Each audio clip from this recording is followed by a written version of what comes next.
Hi, my name is IPO Mace, and I'll be your financial instructor for today.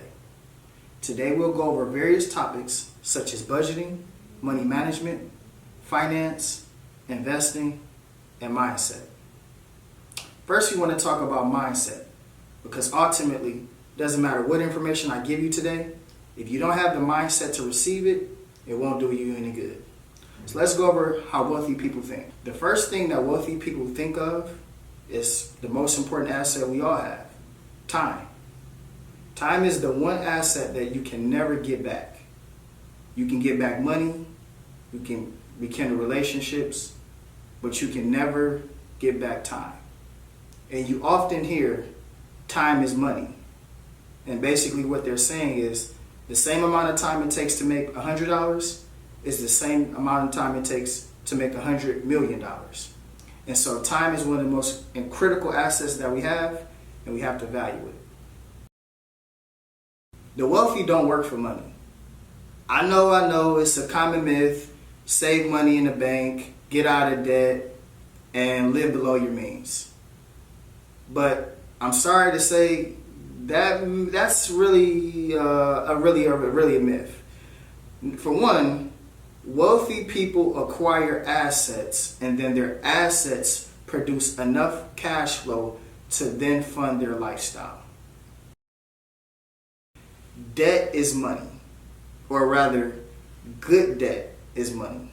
Let me explain that. Say, for example, you went out and you purchased a property. And let's say the mortgage on the property was $1,500. And then let's then say you rented the property out for $2,000 a month. And after you paid your mortgage and expenses, let's say you cash flowed a positive $500. That's an example of what you call positive cash flow. You're borrowing money to buy an asset, and that asset then produces you income. Unlike the average consumer, where you take a credit card, a line of credit, and you buy clothes, you buy shoes, and from there, the money just stops.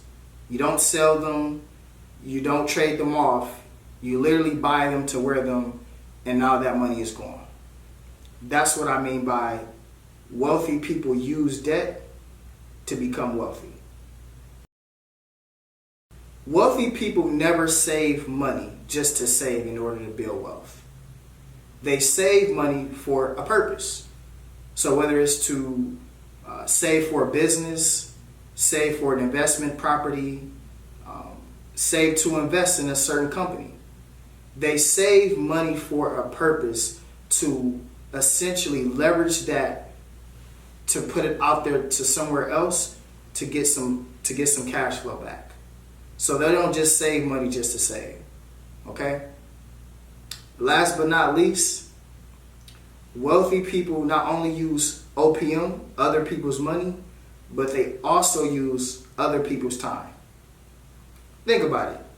You work in your 9-to-5 corporate job, you make a good salary, and you thinking, wow, I'm living a life. I can afford to pay my mortgage. I can afford to go on vacation, have a nice vehicle, have some nice clothes, and even occasionally go on some dates.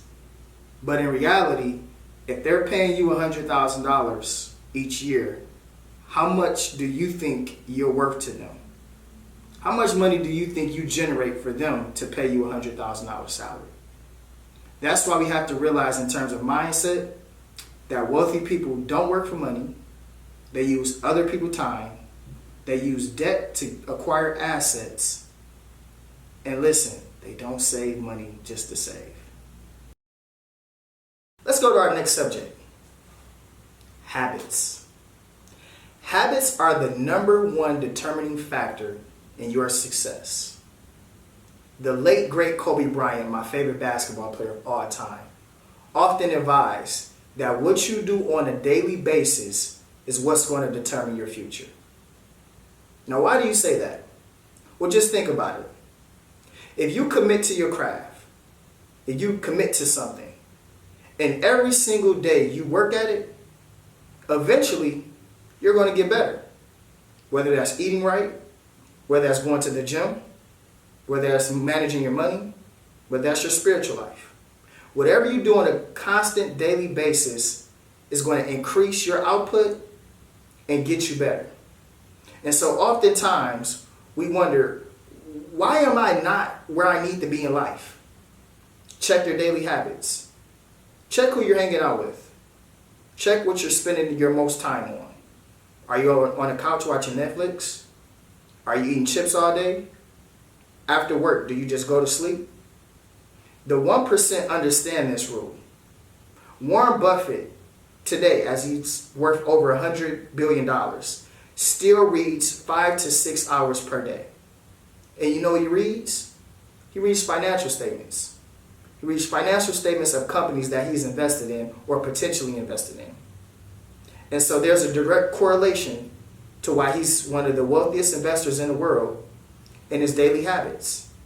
Every single day he invests in himself and in his craft.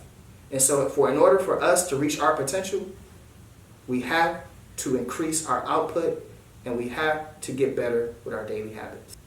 Now, I can't tell you how to exactly make money in your career.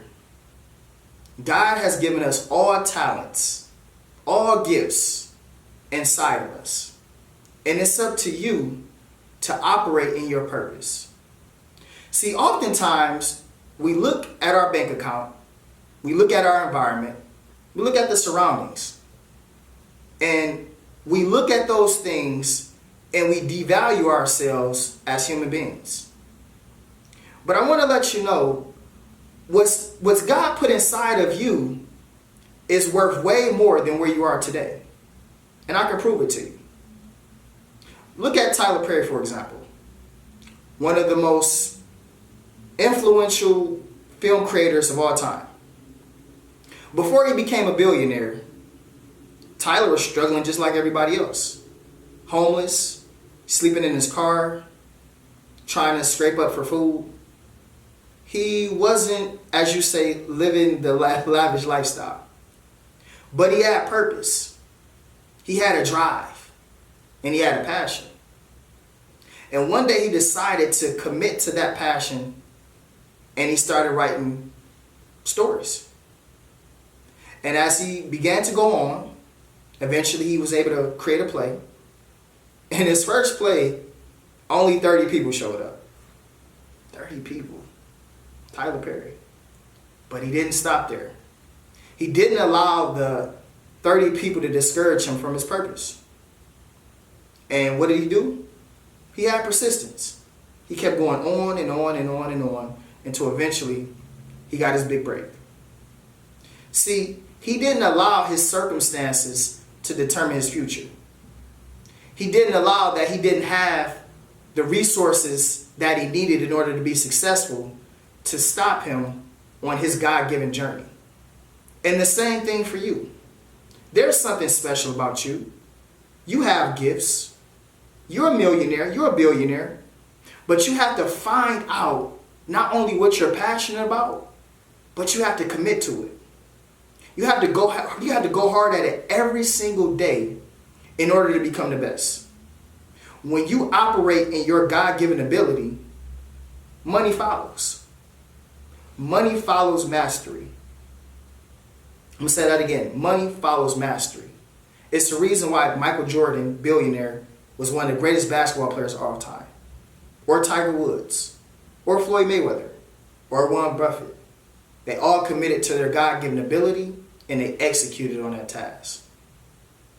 And so this is the last part of mindset. But the key thing I want you to remember, don't look at the circumstances you're in today. God isn't looking at that. He's looking at your future. And ultimately, he's using the situation that you're in right now as the plan to get you to where you need to be. It's IPO Mace, and that's the Wealthy Mindset.